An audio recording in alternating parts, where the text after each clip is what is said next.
Welcome, Bailey, to the Flower Podcast. Thanks, Scott. You have been on my bucket list for a couple years, and I am so glad that we could do this this week at the ASCFG conference. Timing is perfect. It is. It really is. You have a lot of things going on, and I want to hear about it all. And so we always start at the beginning and want to know how did your flower journey begin? I mean, how far back do we want to go? We can condense it. Okay, I started gardening at 6 years of age. I grew transplants and sold them on the town square. Really? Born in Kentucky, but I grew up in New Hampshire. So I've been into horticulture since I was a kid, all through high school. Worked in garden centers, studied horticulture at the University of Kentucky. Oh, really? That's when I started doing floral design, probably late 90s. It's gone from there. I interned at Longwood Gardens out of college. That's when I got to know Philadelphia. Wow. I also studied as an opera singer. So then I decided I wanted to live in Philadelphia, and I was doing more singing there, but also I started doing some weddings because there wasn't a lot of gardening work to do. And I can make a bouquet if I have to. Yes, you can. So, it wasn't until 2011 when I met my now husband, Thomas. I told him I wanted the farm. He thought I was crazy. I said he thought it might be a 5 or 10 year plan, but he kind of warmed up to the idea. I had a garden in the city and a chicken coop. When Thomas met me, I probably had 3 brooders of baby chicks because I also had urban chickens and I had bees, and none of it was legal. At least the chickens were not legal. And then one day I got a knock at the door from animal control, and they were taking my chickens from me. Oh, no. And I said, you know what? I think I like these chickens more than I like a lot of my human interactions in Philadelphia. Let's get out of here. And within a month or two, we agreed. We were packing up to move to New York State. Really, at that point, we were focused on dairy goats and sheep and pastured pork. But I knew eventually, when I had my own land, we would grow some flowers. And came to my first ASCFG meeting, I think in 2014, and I didn't sleep that whole weekend. I walked in that room and like, these are my people. This is what I'm doing. And I went home to Thomas and like, we are starting a flower farm now. Oh my goodness. You know, it's interesting you say that because if you've never experienced that, where you're like, you find your tribe or you find your people, and it's something you can't, there's so much more to that feeling, I think, than people realize. But it's real, and I feel the same way often, especially with this group. And that's really interesting. So I studied horticulture and then I worked in floristry. So I know how to grow plants and I know what the finished product should look like and I know what you do with it. There's that little gap of information between the two that I didn't have, and I just got so much of that in that 2 or 3 day conference. That was the one in Wilmington, Delaware.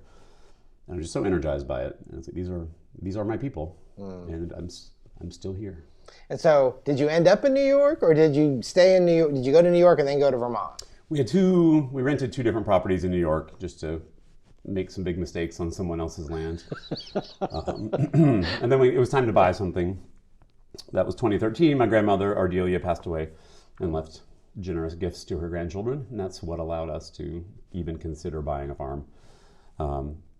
Since I grew up in New Hampshire, actually lived in Vermont when I was in first grade for a year, I kind of knew I wanted to go back to the Northeast, and Vermont just felt right. The only place we could afford in Vermont was in the very northeast corner, which is the coldest and poorest and least populated corner, but arguably the most beautiful. Well, I would say someday I'd want to get to see that, but that's another part. Hurry up. I know that's another story we're going to get to here eventually. So, so out of that, you started growing. I didn't realize how much floral design background you had, which explains a lot of your eye for picking great things to grow. Sure. So you started growing flowers in Vermont at that point, and did you just try everything to throw mud at the wall to see what stuck, or did you have some things you were really passionate about? Peonies were the first, kind of our first big idea. So 4th of July, the Sarah Bernhardt peonies down the road were in full flower, and I said, July is kind of late for peonies. So maybe this is where I should find my niche. Because in some case, some years we bloom, I think, even later than a lot of Alaska. Yeah, I was really surprised to see peonies here this week, and then from our neighborhood. I mean, that's amazing. So I thought that was a good idea, but I said, I'm going to go to this ASCFG thing, see what they're saying. And Frank Garnowski from Texas was the president at that time. He got up to speak and said that he just purchased some land in northern Minnesota to grow peonies for the late season. I said, well, if this man who's well known in this industry is thinking about late season peonies, I must be on the right track. So we had to save up for a while. Probably took us 2 years to afford I don't know. It was a good $10,000 in peonies, and that was a lot of money. Like, we're burying a car in the ground right now, and we're not going to see any return for years. So then I was also dabbling with all the annuals, started putting in perennials, started putting in some woodies. But sweet peas were the other thing that I really kind of stumbled upon. I planted some on our first high tunnel. I think we paid for that high tunnel with crowdfunding mostly. Oh, really? Put a few sweet peas in the corner. In October, they were still blooming. I said, well, this is also unusual, isn't it? October? Oh my gosh. We rarely hit 80 degrees up there. We get cool almost every evening, and that's just what sweet peas want. So I think I did 100 the next year and 1,000 the next year and maybe 10,000 the next year, because I realized our difficult climate was perfect for a crop. It's really kind of tailored what we grow to what will grow there. And also, I just love sweet peas. Yeah, what's not to love about them? So now, who did you sell your products to mostly? Well, up until COVID, we were shipping cut sweet peas to 28th Street in New York. Were you? But then COVID happened, and they didn't need a single stem. Right. So that's when we started letting more of them go to seed, and we found a little niche selling sweet pea seed, which I really enjoy. It's, for a few dollars, you can get a packet of seed and grow hundreds of sweet peas yourself. It's just a nice way to share the love of what we do. How many varieties do you grow now? I have about 500 in my collection. I think we have 75 in production this year. Wow. Yeah. So what are some of your favorites? Because I know I've tried growing them in the South and have just, I waved the white flag because I'm just done with this. But yeah. Yeah, in the South, you really need to focus on, sometimes they call winter varieties or early varieties that can bloom under shorter days. Where I am, I can grow all of them, including the Spencers, which tend to be the most colorful, most frilly. They're ones that are going for exhibition in the UK. Well, the apple of my eye right now is called King's Ransom, and we'll have some seed available this year. It's this kind of apricot lavender, kind of smoky bruised color one. It's very in between colors. It's really fun to design with because you can't figure out what color it is. Kind of a bronze. It's very, very odd. Sounds like a bridge, one of those bridge colors. It is. That goes with everything. Sure. Yeah. What's the name again? King's Ransom. King's Ransom. Okay. Are there certain? I know we have a lot of farmers that listen, and we have a lot of florists that wish they grew sweet peas. Are there like maybe a top 2 or 3 that are really strong producers? I think for cutting the Sunshine series, it's a commercial strain from the UK. They tend to have long stems, good flower size. They just keep cranking out the stems unless you get too hot. No sweet peas will survive much heat. Yeah. But yeah, there's kind of the winter and the spring versions. The winters will flower with 10 hours of daylight. The spring series flower with 11 hours of daylight. And then the Spencers come in later. But yeah, you're pretty safe with the spring sunshine and winter sunshine series for commercial use. So you typically sell out of sweet pea seed when you do it, or do you, Yeah, we had a really bad harvest last year, so we sold out pretty quickly. But this year's looking up. There's a lot of pods. That's awesome. I've often wondered too, growing all these sweet peas together, because I've seen other people who do seed, and I've always wanted to ask, do you have to worry about cross-pollination with sweet peas, or how do you protect against that? Just the floral structure of the sweet pea, something called a keel, and it covers all the reproductive parts. So they're self-fertile. They pollinate themselves before the flower even opens. Oh, wow. So it's one of the few flowers you can grow side by side, and there's very little risk that they will cross. Maybe 1 or 2% of the time a hummingbird gets in there, a bumblebee does it, but it's really quite rare. Okay, that's good to know. Yeah. But that's amazing. Wow. Okay, so do you still grow cut flowers to sell? We just service 2 florists now. Okay. We're not trying to push that too hard anymore. But we have 3 acres of perennials in the ground, so it's really easy to just go out and cut a carload of stuff to take down to Heather, and we do some annuals, still some sweet peas for cutting because I can't stop myself. It's a disease. Yeah. And there's no cure, and that's okay. No. So, okay, so I wanted to find out, I know that one of the things, following you on Instagram and stuff over the years, I think I'm on your email list and stuff, and I just have always been excited what you do. I guess you got bored at some point and decided to add a whole line of plugs and liners, or however you refer to it. So tell me about that. How did that all start? Because I think what you do with that is really wonderful. That was purely an accident. We, like I said, went to that first ASCFG meeting. I was energized. I was talking to people. Well, I'd used these brown Lisianthus. Now we now know it as Roseanne brown. I bought them in from Holland. I would buy them in from Japan to use in my design work. And then I realized, everyone grows Lisianthus, so let's grow the brown ones. But none of the suppliers, none of the brokers, none of the seed companies knew about them. And I would call and they'd say, no, we can't do that. I'm like, well, I don't take no for an answer usually. So I kept calling, and I think maybe Dora at the GeoSeed said, well, we can get them, but it's 50,000 seeds. It's like, well, I need about 200. Maybe I know other people who want them. So I got in touch with Grow and Sell, and they said, yeah, well, we can custom grow those for you. They're not on our list, but we'll do it. And I just connected with other growers on Facebook, but mostly ASCFG people. And that ended up being a 700 tray order, maybe something even bigger. And I thought, well, that was a nice little project. I think I'm done. But then people just kept calling me like, hey, can you get this? Can you get Scoop Scabiosa? Can you do that? I'm like, well, I probably can. And actually have time. I mean, where we are in Vermont, we can only guarantee about a 90-day frost-free period. So that gives really? Only 90 days? It gives me a lot of the year to do something else. Like I said, I understand floristry. I know what's out there in the world. And I like a project, so you get me on the scent of a new flower, I'm going to find it. Started going to Europe to go to trade shows to see what was out there, meeting with Dutch breeders, Lisianthus breeders from Japan. And I really find it so satisfying when I see pictures that people of what they've grown with the plugs that I've helped them to get.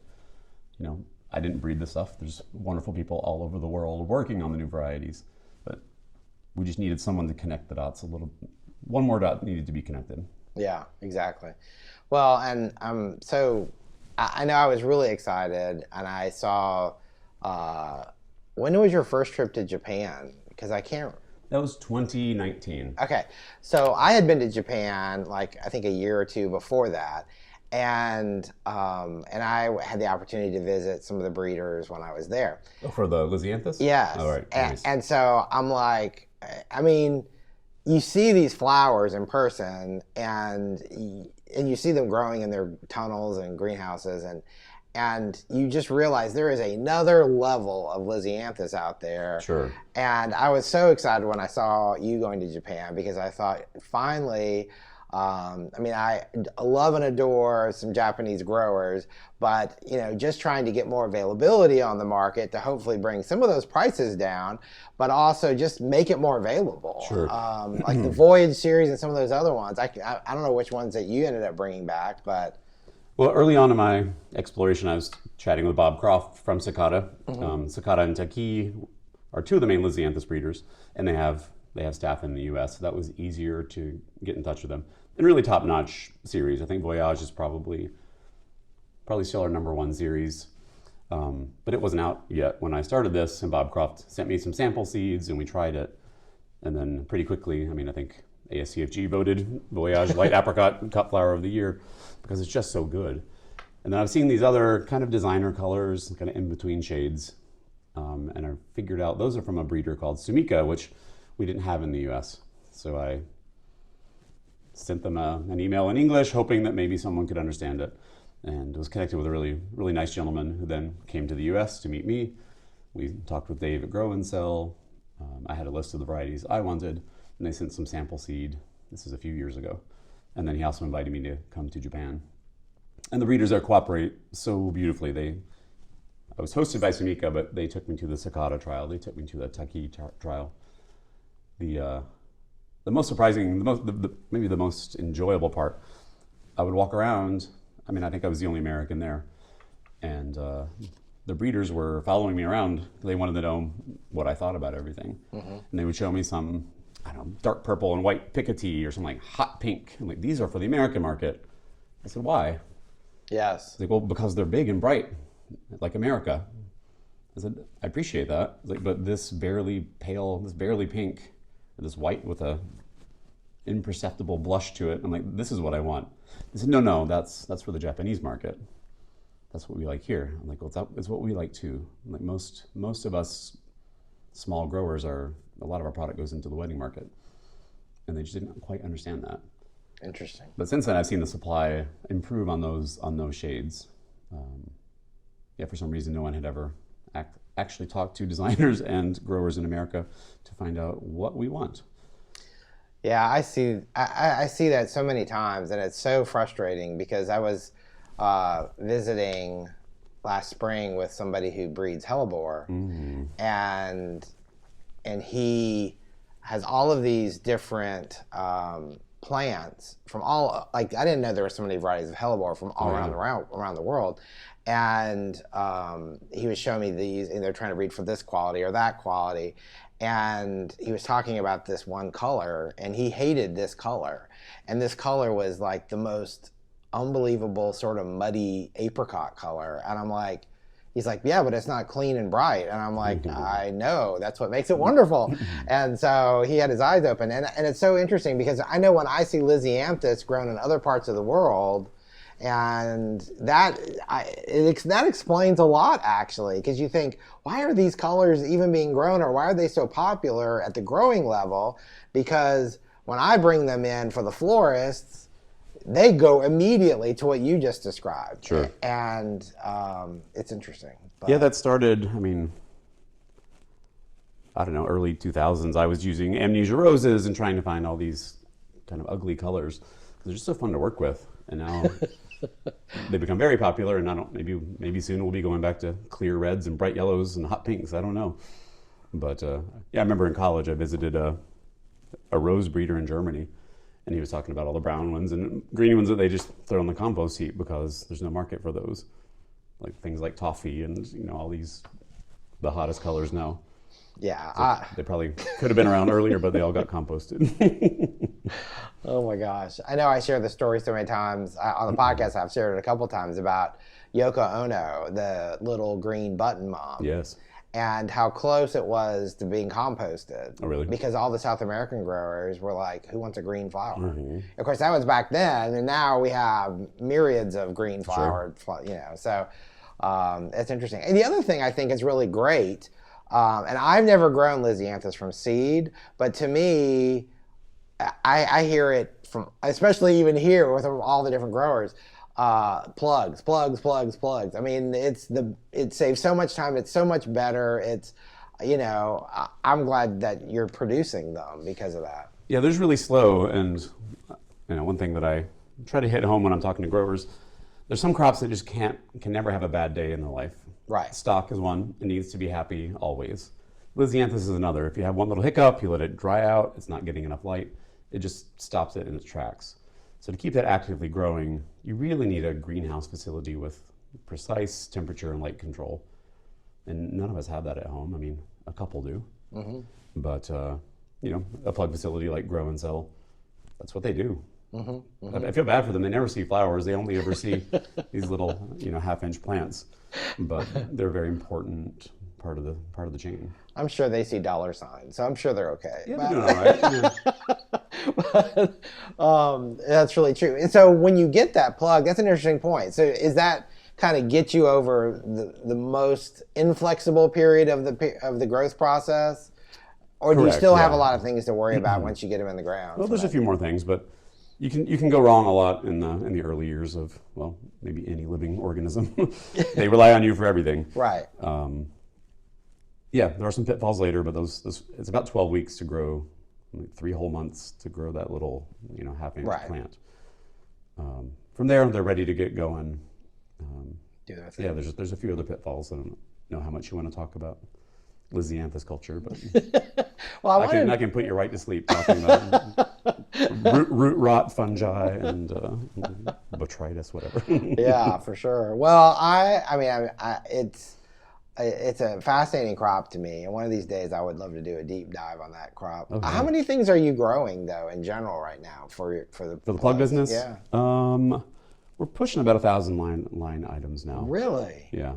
By volume, Lisianthus is our number one crop. Like the big Italian poppies are really difficult to start from seed for some people, so we do a lot of those. Do you do assorted or straight color mix? Both. Yeah. Because I know that's something I hear about all the time is, from on the florist end, people saying, I wish I could just get white, or I just could get champagne or whatever. And yeah, they do exist. That's amazing.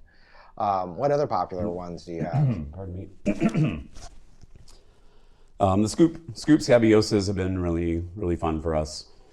I think I saw them in the flower markets when they were first coming out, and I figured out who they were coming from and contacted them, and they were very cooperative. It turns out they already had a relationship with Grow and Sell for bedding plants, so we were able to add that first round of scoops to an order and give them a try, and we were blown away. They're so productive. I have one strip of them, maybe 50 plants, and I stopped counting after I cut my 1,000th stem off this little patch. So I love cut and come again things that you don't have to replant. You can just enjoy one patch all season long. But now that range has expanded to maybe 25 colors and variations. They also produce the Skylar Veronica. There's now 6 different Veronicas in that series. As well as Gypsophila, Million Star, just kind of the old, they're getting old now, but florist standards that if people know floristry, they know these names. That's all coming from Danziger. This year we added tissue culture status. Those of us in floristry always saw tissue culture status. We probably didn't know what that meant. It just means it's superior plants that are propagated through tissue culture, which makes them more expensive. But if you're getting 30 stems off a plant as compared to 1 or 2 stems off a plant, the seed-grown strains just aren't as productive. Yes, you're going to pay more for that plug up front, but you're going to profit 10 times over. That's good to know, because I know that's sometimes people are concerned about the price, and they don't understand the value, in time and resources, and then productivity, as you mentioned, of having a good plug. I know I was talking with a grower not too long ago, and we were talking about they were growing a lot of purple and white status, and I was really hoping they would grow more apricot or some of the peach. I've even seen some really washed out peachy tones, and with that. Are those colors that you sell? We do sell kind of a dusty pale lavender. I don't think we have a peach in our range, but we'll certainly try. Yeah, that would be. All I know is that is the number one color I get asked for all the time, and so. And I always seem to have issues sourcing it. So okay. I'd really love for some local people to start producing it. That would be get awesome. on it. Yeah. Okay, so you've been so how long have you been doing the plugs? I believe 2015 was when I did the first group order, and then 2016 I formalized my relationship with Grow and Sell, and then it just continued to grow. Wow. Year on year. Wow. So you have the farm, you're doing the sweet pea thing, you're growing cut flowers, you have a couple customers, you have all the plug stuff going on with Farmer Bailey and all of that. So you've got some big things coming up, and I know recently I read that you are moving. We're moving. And so tell us about this. Tell us where this came from and where you're going and what's in store. Well, to back up a little bit, we used to do farmers markets. Thomas is a pastry chef, and we would sell all of our baked goods side by side with our flowers. At one point, we were doing 3 markets a week. Then the Burlington Farmers Market became our main hub. So that was our bread and butter. We couldn't give that up. But then COVID came along. We said, it's not going to be worth it. Sure. If we assumed correctly, there would be a drop in customer attendance, especially from tourists. We sold a lot of impulse buys and those big cookies and cinnamon rolls. You can't pass it up. So we stopped doing market, and that was terrifying and also exhilarating because it freed us up. We had Saturdays. We weren't bound to the schedule. We've been interested. We're not afraid of big, bold moves. And we've been interested in living in Europe for a while. We looked at Spain, we looked at the Netherlands, and then visited Portugal, and I just clicked. I'm like, this is a good spot, but where's the best weather? So we found Madeira Island. We didn't find it. It's been there for millennia. We were kind of late to the party, but it just seemed, it's known as the island of eternal spring or the island of flowers. Things bloom there all year long. You have bananas with hollyhocks, with delphinium, with pansies under a tree fern. I mean, it's just the Oh most my goodness. confusing mix of everything growing at once. It's never hot. It's never cold. I'm a real Goldilocks. I don't want to be hot or cold. Just right. And since so much of our business now is through the plug business, which is all online, we can do that from anywhere. There'll be some advantages for us being in Europe. One is that Angie, our main gal at Grow and Sell, she goes to work at maybe 4:30 in the morning, Oh, wow. which is 9:30 European time. So before America even wakes up, we can be in communication, about people's orders, making sure things get sorted out. So the timing actually works pretty well. Also being in Europe, that's where all the big trade shows are, where you find the new varieties. Yeah. And during COVID, I was locked out. Americans couldn't get to Europe. I understand why. Yeah. But I missed talking to those breeders and seeing the new stuff at the shows. So now it'll just be a quick, affordable flight from Madeira up to Amsterdam or Dusseldorf. Yeah, just an adventure. We're excited. So are you, and I don't know how this works, so forgive the kind of crazy questions. Yeah. I know my wife and I have joked about this on the edge a few times, and we're like, yes, yes, and then we get scared and we don't. But are you buying land there, and how does that work? Do you just still stay an American citizen? Do you switch? Sure, we will buy land there. We're qualifying because we have a remote business. That's how we're getting our visa. Okay. They love people who will bring their job and live there, and it's very smart. But yeah, probably in about a month we will start farm shopping over there. It'll be much smaller. We'll be lucky if we can get an acre, just because it's such a small island. There aren't big 50-acre farms. That's what I was going to say. Right. Okay. But I've also gotten back into orchid collecting. I've got maybe 1,000 or so orchids at home that will come with us. So I envision starting an orchid nursery there, continuing to grow sweet pea seed that I will send back to the U.S. Probably just to be sold through the Ardelia farm website. Our employees here can take care of that. Wow. Yeah, it's a lot of hoops to jump through, but it's all doable. There's people who can help you with all of it. Yeah. That's such an amazing, I know I've had people say things to me because during the recession, like around 2008-9, there was a lot of like Italian growers that ended up closing. I mean, I hear of like lots of acres of like greenhouses not in production anymore and things like that. It makes me sad, and I'm like, I always wonder if there's other opportunities out there to do that, but it just seems like such a big change to do something like that. And I mean, I'm jealous in a way, because I mean, what a fabulous place it sounds like. Had a few people say, "Are you scared?" I'd be terrified. I'm like, no, I'm excited. Sure, there'll be uncomfortable situations or things we have to figure out, but yeah, that's part of the fun. Yeah, it is, the adventure. Yes. That's incredible. So when does all that happen? And you're selling your farm? Yeah, we actually are selling the farm. I think it goes on the market tomorrow. We'll be going back over in late August, early September to get fingerprinted to make sure we are not Portuguese criminals. I don't think I am. So I think after that we'll have our residency permit. And then our plan is to be living there before snow falls in Vermont, which usually happens in October.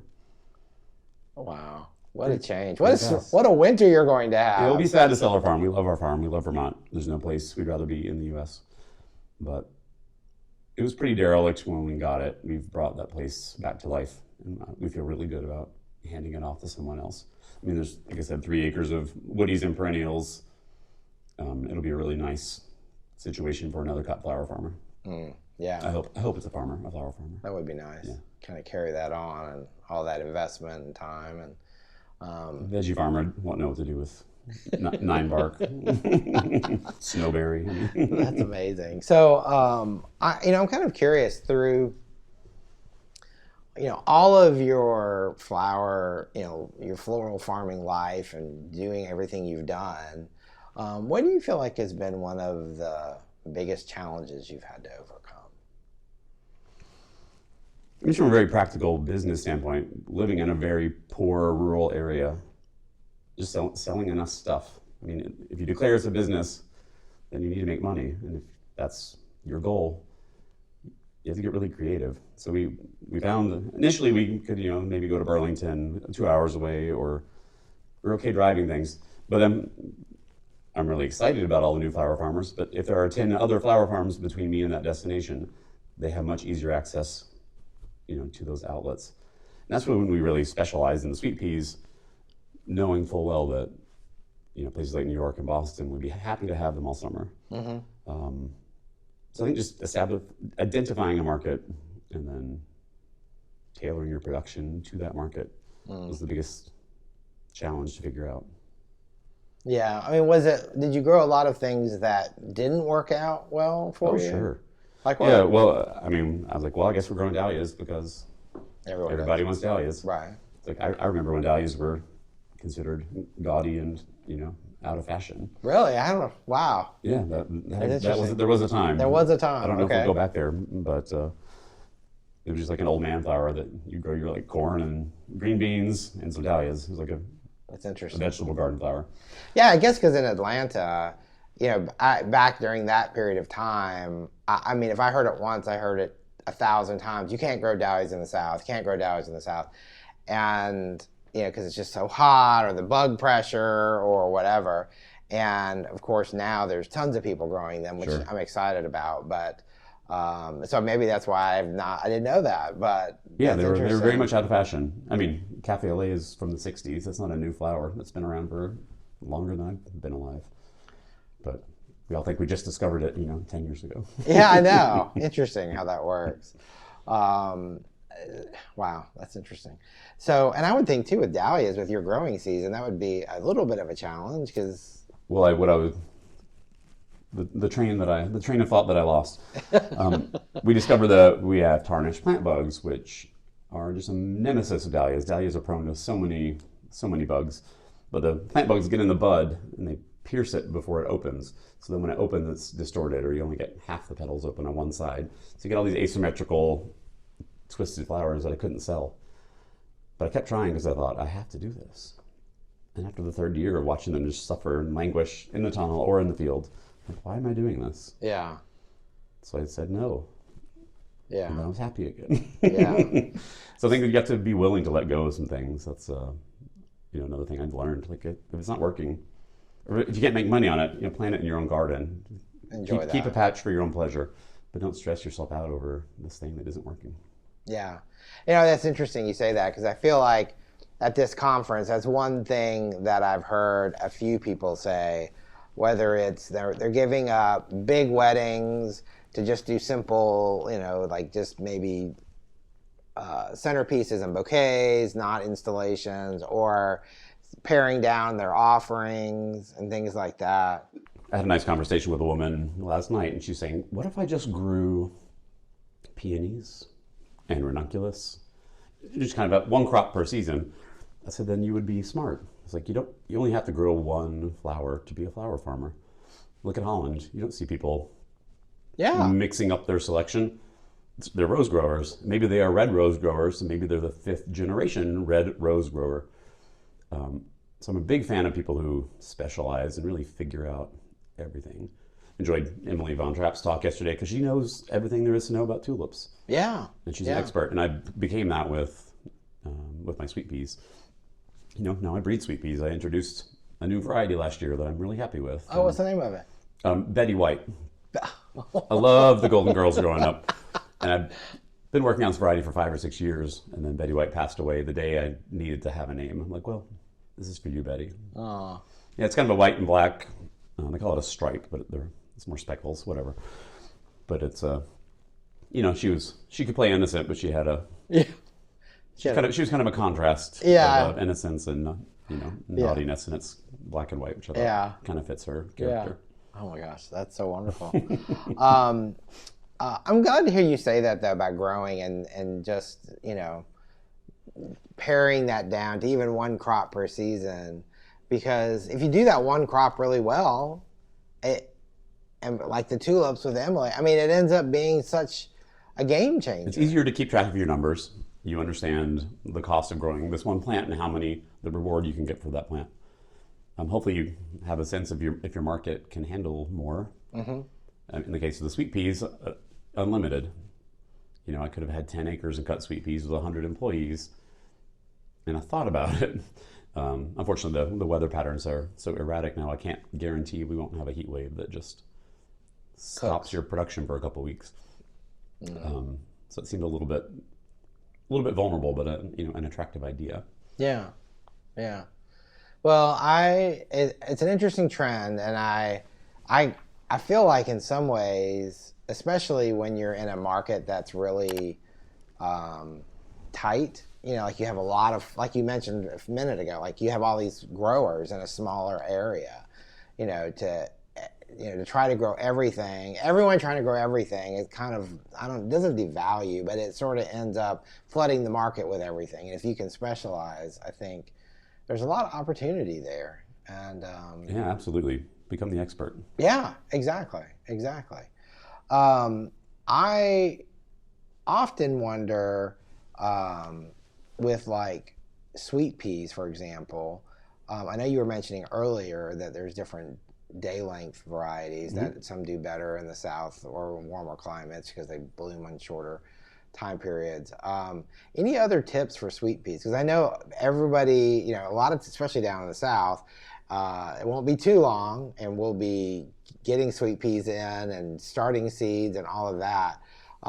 As far as growing, I know every area is different, so I'm asking this really broad question. Sure. But just general tips that, for people who want to dive into this category. The reason why I'm asking, I want to back up a second, is because you can get so many flowers out of a smallish area. You know what I mean? It doesn't take acres and acres to produce a lot of sweet peas. Sure. This goes for a lot of flowers, actually, but sweet peas in particular. When they're young, they want to be cold. People think they're being nice by growing them on their windowsill or growing them like they would a tomato plant, but you're asking for failure.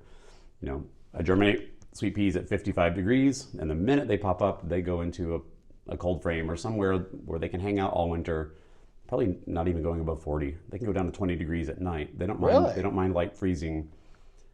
They prefer that to 75, 80. So in the wild, they grow slowly all winter long, and then as the days get longer in spring, that's when they start putting on big growth. But when you keep them cold, they grow roots. I'll have 2 inches of top growth and then these 5-6 inch root balls that's where all the carbohydrates go when they're cold. When it's warm, the direction changes and they start putting out top growth and then buds. So I think starting them cold, if you're, probably zone 7 or warmer, you should probably be sowing in October. Start them in a tray and then put them in the garden after that. Now, do you grow them in special pots? Because Yeah. I know I've seen some people have these really tall, narrow, like something pot. The English growers like these thing called root trainers, they're very deep. It needs to be a deep container regardless.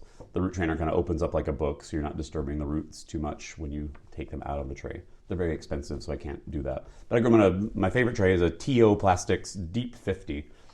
I think maybe they're Sure Roots. And it's about a 6-inch deep tray, 50 cells across the tray. Mm-hmm.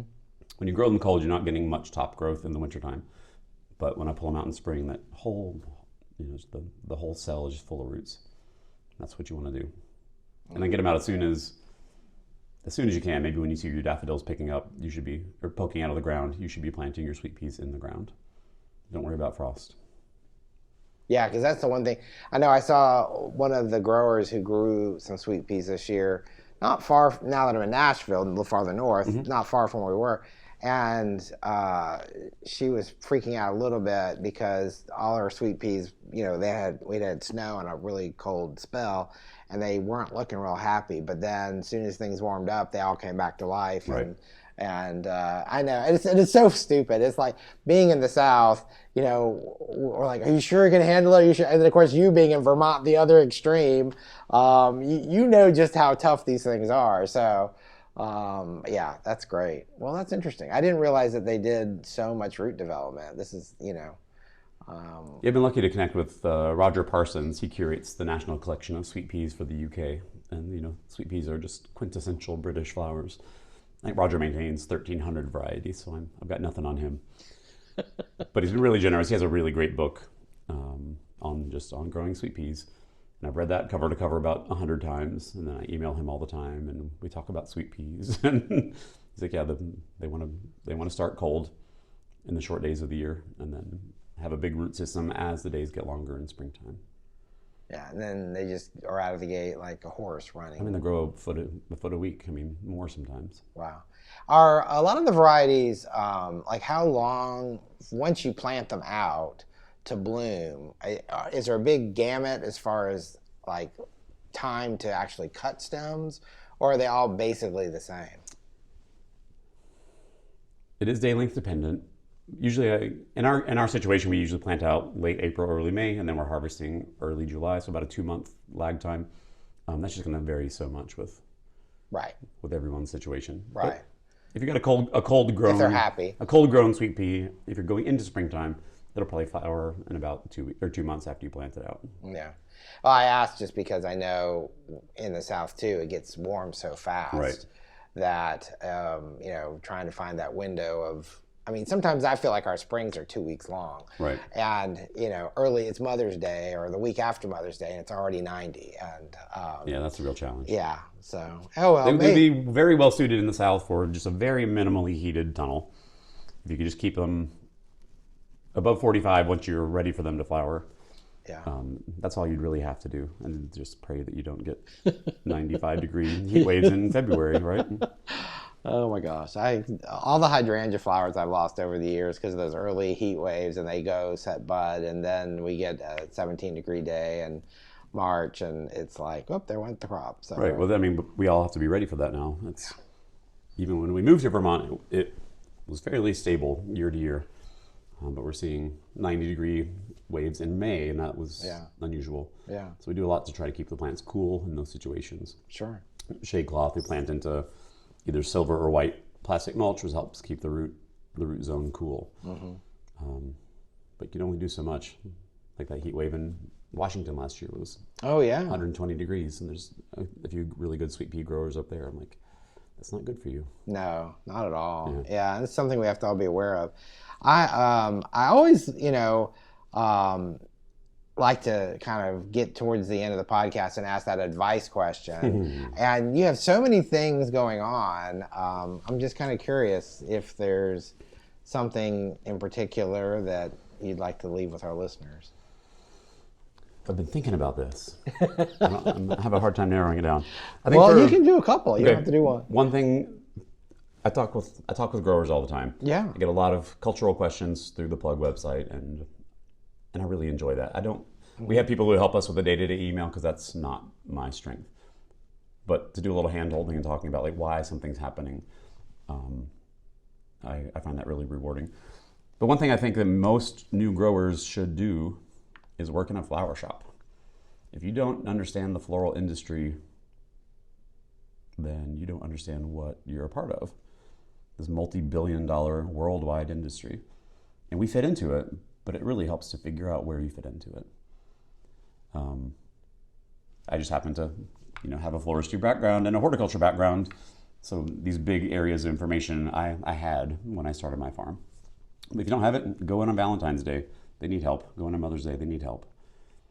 Just see what stuff looks like from the wholesaler. We sometimes trash talk imported stuff, but in reality, the quality of it is impeccable. Like shoot for that stem length, shoot for that straightness, pick it fresh. Really take pride in your product and try to outdo the Japanese. If you have a lot of growers in your area, you don't compete on price. You can't do it, but compete on quality because that's why you pay $7 for a stem of that incredible Japanese Lisianthus. We now have the exact same seeds, the same genetics. We can do it. Yeah, absolutely.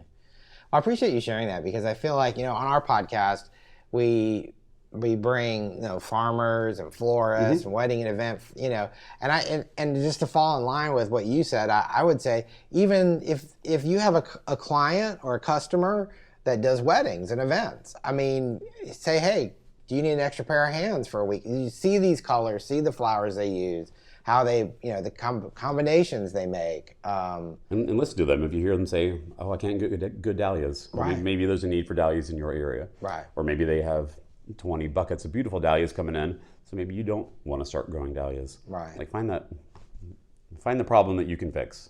Yeah, exactly. Yeah. Well, like even in your situation with sweet peas, you may have, like in New York on 28th Street, they might have Japanese in January and February, and Italy and France, the next 2 months, and then they might have Holland for 2 months, but then here come the summer months and they're all done, and here comes Bailey with his. And yeah, it's funny. It was on my list to contact New York when we got our numbers up.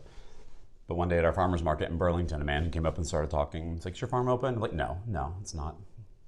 He's like, okay, well, thanks. And then he emailed later. He's like, I should have introduced myself. I'm Gary Page from GP Florist. Like, Gary, I used to shop 28th Street when I was in Philly, and I had a big wedding.